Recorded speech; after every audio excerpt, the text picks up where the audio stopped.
Hello there, Canvas campers.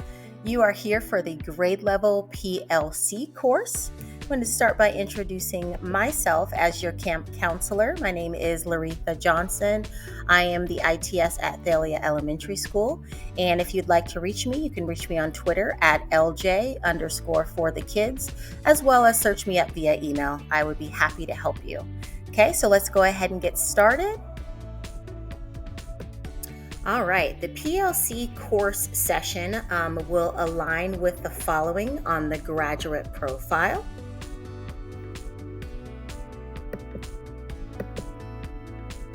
Our learning intentions. So this course is designed to demonstrate the benefits of using PLC courses.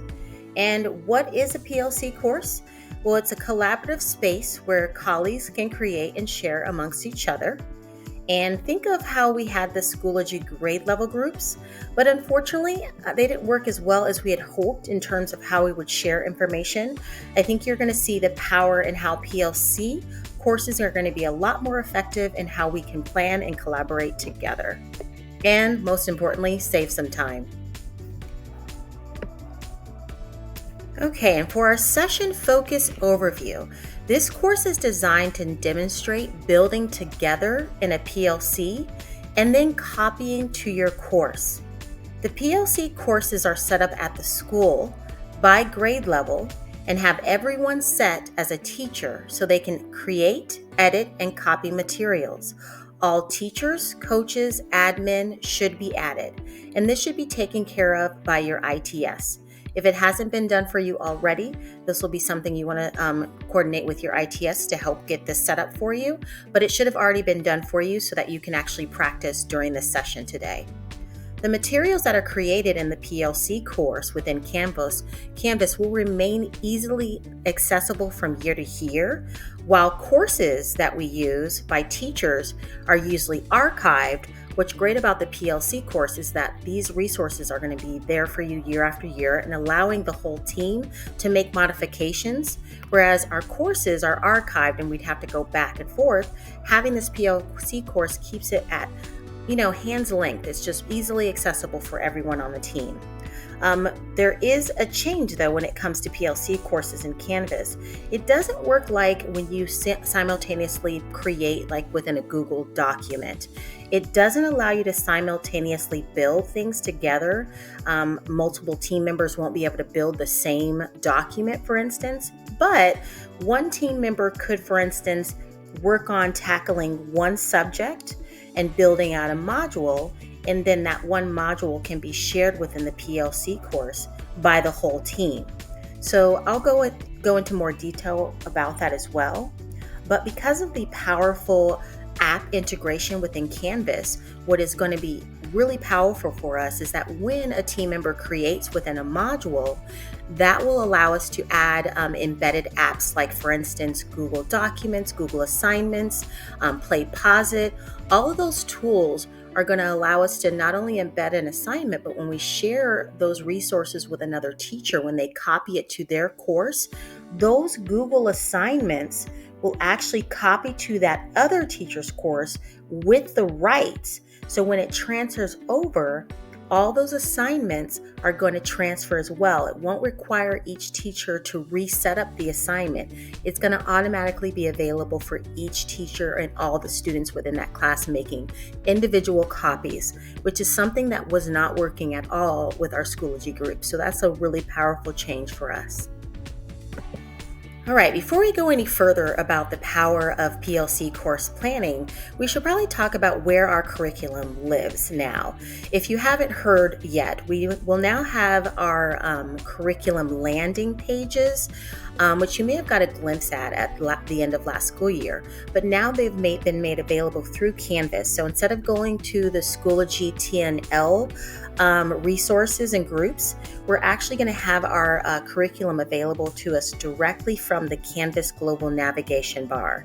You're actually going to go on the blue navigation bar to the bottom. You'll see that little help icon. You're going to click there, and from the drop-down menu, you're going to now see VBCPS curriculum. When you click on that, it's going to take you to the DTAL curriculum Google site, which now has all of our landing pages as Google Docs. And you see they've been organized by elementary curriculum, secondary curriculum, and career and technical education. So you would click here and get to all of our curriculum resources from here.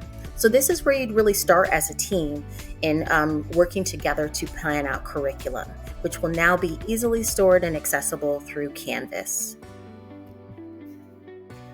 So before we go any further, let's go ahead and look at an example of how a pilot school used their PLC for this last school year.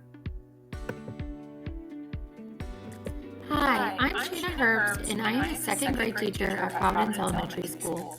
We have been piloting the Canvas program this year, and I wanted to share with you the way that my grade level has used Canvas on a daily basis to help students access material and complete independent tasks. One way that our grade level organizes our material is by using 3 PLC content Canvas courses where we house grade level material. This allows us to collaborate together and enter activities that is easily accessible to the grade level. We then copy the Canvas modules to our individual Canvas course where we have agency over how we would like to present materials to the students. Here is an example of one of our Canvas course modules for a week. Our grade level has organized all of our resources for language arts and math into week-long assignments. Once the entire week module is created, we then copy it over to our individual Canvas courses for our students to access. Since our grade level has decided to create modules based on 1 week's worth of independent assignments, our independent work is prepped for the week. What I like about Canvas is that you can easily move the assignments however you see fit for your class. Although our entire grade level is working on the same assignments for the week, we may work on assignments in a different order, or the teacher may even add assignments that are suited for their class. I like to think that the module we create for each subject area is the foundation and focus for the week, but each teacher can decide how and when they would like to assign the work. One way we add a different look to the modules is by adding emojis next to the title of assignments by using Windows and period button. For example, Smarty Ants always has an ant next to it. It is just a little visual cue for our students that they will be working on Smarty Ants. I'll show you a few examples of what assignments look like and how we set it up in our course. This assignment is a video and discussion question, so students are going to watch the video and then respond. We also upload images as a visual reminder of their assignment, like ClassLink and Smarty Ants, and sometimes include a timer for their timed activities. Additionally, any assignments that are to be completed outside of Canvas are hyperlinked on a page in Canvas for students to access. Lastly, I want to go over how we organize content. This is very different from the way we organize our math and reading modules, which is by assigning or creating a module each week with independent assignments. For content, we have been organizing our resources by unit. All of our unit resources get put into a module. Each module has day 1, day 2, and so on until the unit has been completely taught, and all objectives have been covered by the activities, reading, and assignments for that unit. Additionally, we have included a Monday through Friday text header for teachers on our grade level who prefer to assign work by the day of the week, similar to how we do it in math and reading. Teachers have flexibility for how they would like to assign content that best fits for their class. So that could look like the teacher publishing the activities that they are using for whole group lesson, small group lesson, and then leave the rest unpublished. Or it could look like teachers are integrating their content activities into language arts by copying the assignment and entering it into their language arts module for the week. Most of my grade level uses a mixture of both options. By having the content module laid out this way, it gives classroom teachers flexibility to assign activities, access assignments, and make sure they are covering all objectives. Once you determine how to organize your activities, The possibilities for using Canvas in your classroom are endless.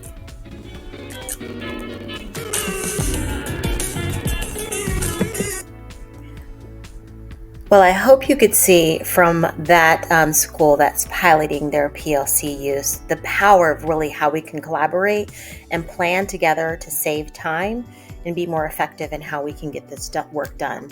There's really no right way in how you want to create the PLCs. It's really all about creating the PLCs for what's going to work best for your school.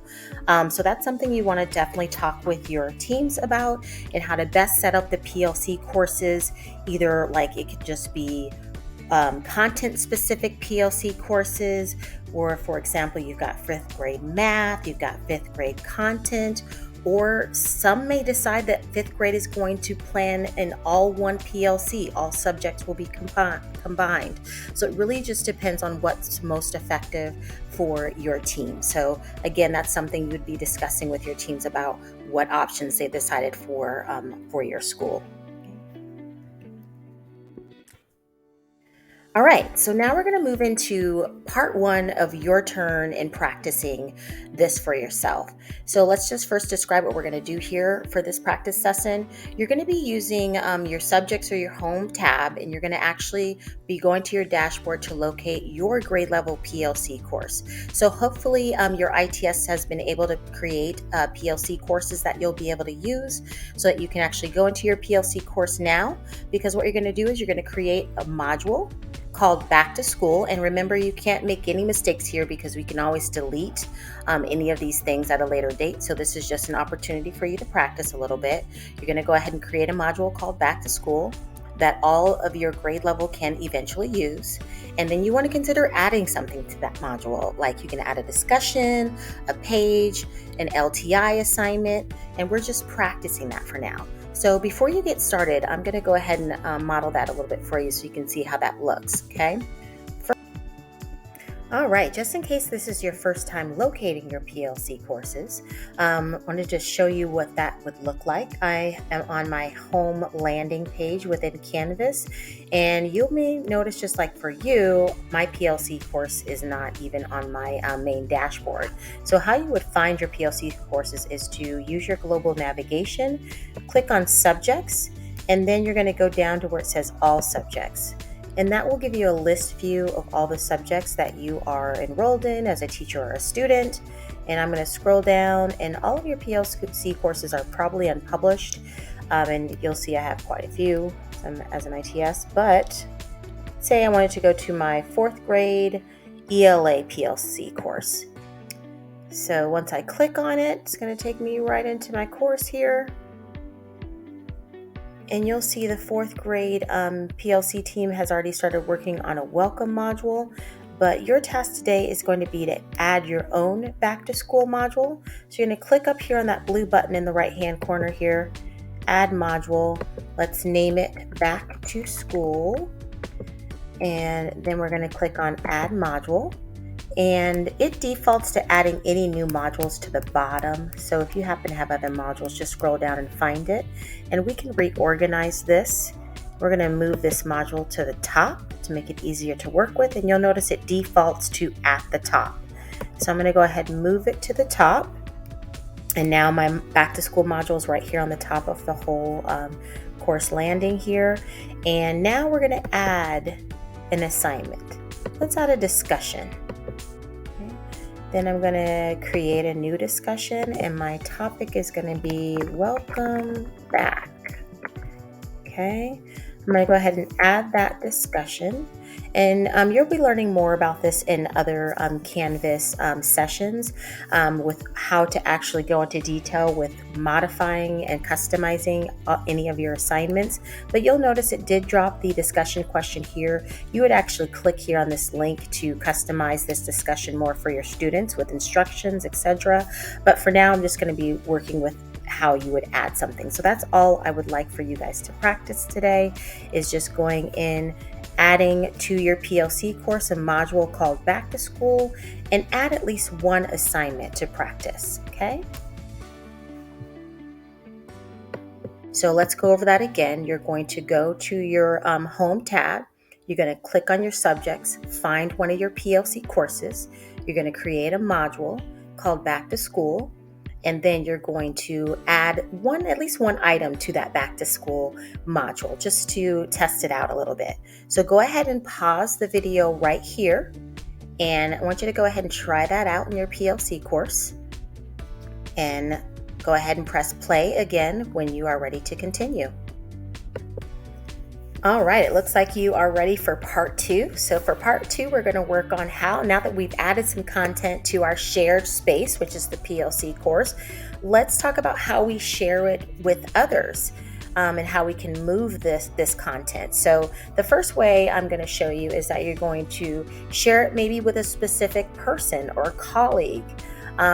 Everyone on your team should be a part of this PLC course, but there may be opportunities that you might be even sharing this content with another school, another member from another school. So just want to show you the opportunity to share outside of this PLC course. And the other way that you can share is when you want to copy it. So once you've planned as a whole team, now it's time to move it to your actual course for your students to access. So I'm going to show you both of those ways here. All right, so now for the fun part. Let's share what we are creating within our PLC. So the first way I wanted to model for you was if you are, for instance, sharing with a colleague that may not be within your PLC course. For example, this may occur when you're sharing with maybe another teacher outside your school building. You can click on the 3 dots for that module. You're going to click on Send To. And you obviously will need to know their name, not difficult, but it will be able to find anyone within our network. So start typing their name, and just be aware that obviously we have some people with similar names. So make sure you check that email address that it's the person that you're looking for.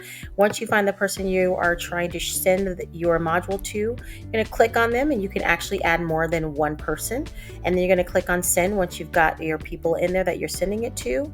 And how someone would find the module that you shared with them if you send it to them would be to use their global navigation. They would go to their account, and they would see right here shared content. So whenever anything is shared with someone, this is where it would go. Even if it's shared with you, this is where you would look. Okay. The most primary way you're going to be sharing as a team, a PLC team, is actually when you're going to move your combined shared resources and planned resource to your actual course. Okay. And possibly you may even consider moving the shared resources to your sandbox first and making some other modifications, and then moving it to your course for your students. So for instance, if I'm going to move this to my sandbox, I'm going to click on the 3 dots again, but this time I'm going to click on Copy To. And from here, you're going to start searching for the course that you want to move it to. So say it was my sandbox. I happen to have nicknamed my sandbox. So I'm just going to put in my nickname here, and then it finds my sandbox.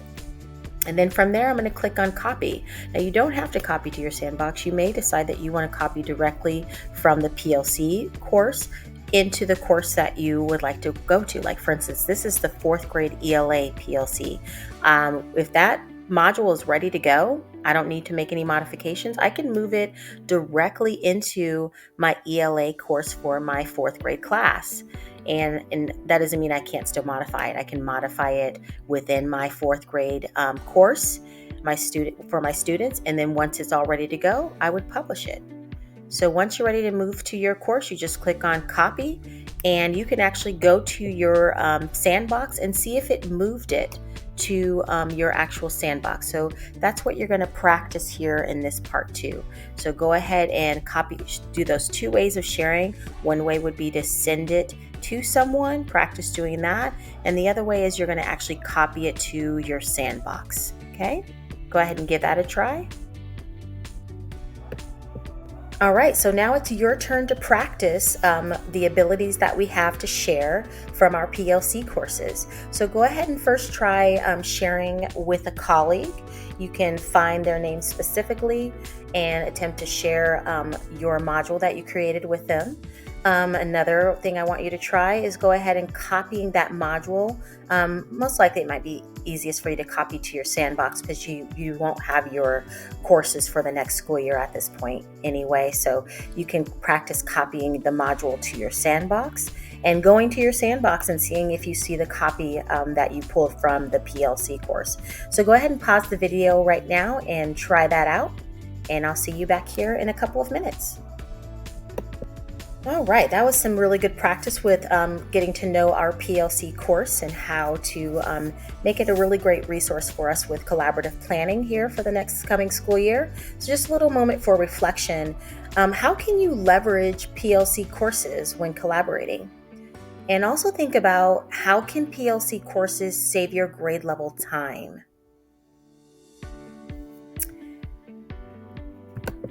And that's it for me today. Thank you so much for your time. I really hope this was helpful to you in getting started with working with your PLC courses. You may have an exit ticket link that for you to complete, as well as if you are looking for more information about all things Canvas, please check out the instructional technology site. Thanks again. Take care.